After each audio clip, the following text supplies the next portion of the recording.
Dan baiklah, bagi mendapatkan perkembangan terkini banjir di Kelantan yang kita tahu masih lagi berada pada angka tertinggi, iaitu lebih 1,000 orang mangsa banjir yang terjejas di talian bersama kita pada waktu ini adalah wartawan Astro Awani Firdaus Azil. Firdaus, apa yang boleh dikongsikan di situ? Sebelum itu, Firdaus, selamat Tahun Baru 2024.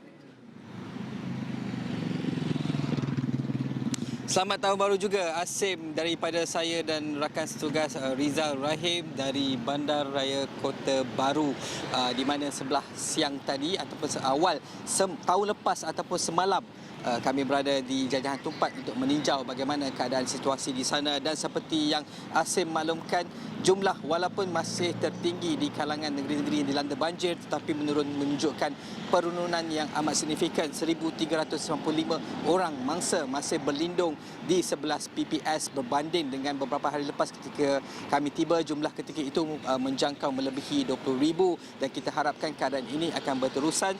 Tetapi juga kalau boleh kita nak kongsikan bagaimana tinjauan kami di Jajahan Tumpat sebagai contoh, apabila kami melalui, masih terdapat banyak kampung yang masih digenangi air dan kita berharap agar keadaan itu akan menjadi pulih. Walau bagaimanapun, seperti yang kita sedia maklum bahawa kita tahu bahawa monsun timur laut ini hanya dijangka akan berakhir antara hujung Februari hingga awal Mac. Jadi rata-rata penduduk-penduduk kampung yang kami temui mangsa-mangsa banjir, mereka meluahkan kerisauan sekiranya adakah terpaksa perlu kembali ke PPS untuk mendapatkan perlindungan seandainya ada gelombang baru yang akan melanda di kawasan mereka. Tetapi buat masa ini, apa yang kita lihat ialah ketika ini juga di kebanyakan tempat daripada sebagai contoh di Rantau Panjang, Pasir Mas dan sebagainya, sudah memula operasi, mereka dah mula pulang dan mula apa yang kita sebut sebagai pasca banjir, membersihkan rumah, melihat apa yang tinggal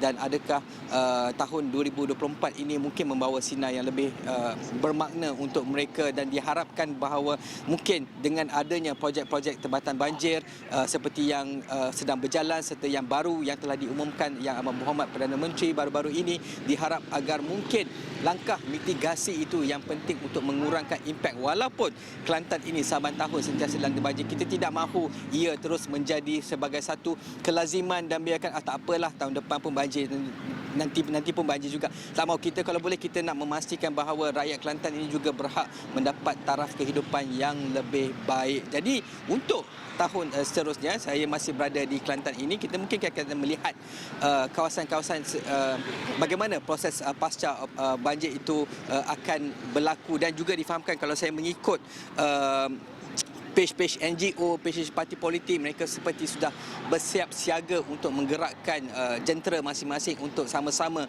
turun membantu membersihkan kediaman yang telah terjejas teruk. Kerana kita tahu ada, walaupun secara keseluruhannya di Kelantan ini ia tidak seteruk 2014-2015 dahulu, tetapi ada beberapa kawasan yang lebih teruk daripada ketika itu, sebagai contoh di Rantau Panjang, akibat apa yang mereka dakwa sebagai proses projek pembinaan yang mungkin perlu dikaji semula. Sebagai contoh PSLB, projek lembangan sungai bersepadu untuk Sungai Golok, yang mana itu sedikit sebanyak menimbulkan kemarahan. Tapi apapun, kita berharap tahun 2024 ini melangkah bersama-sama.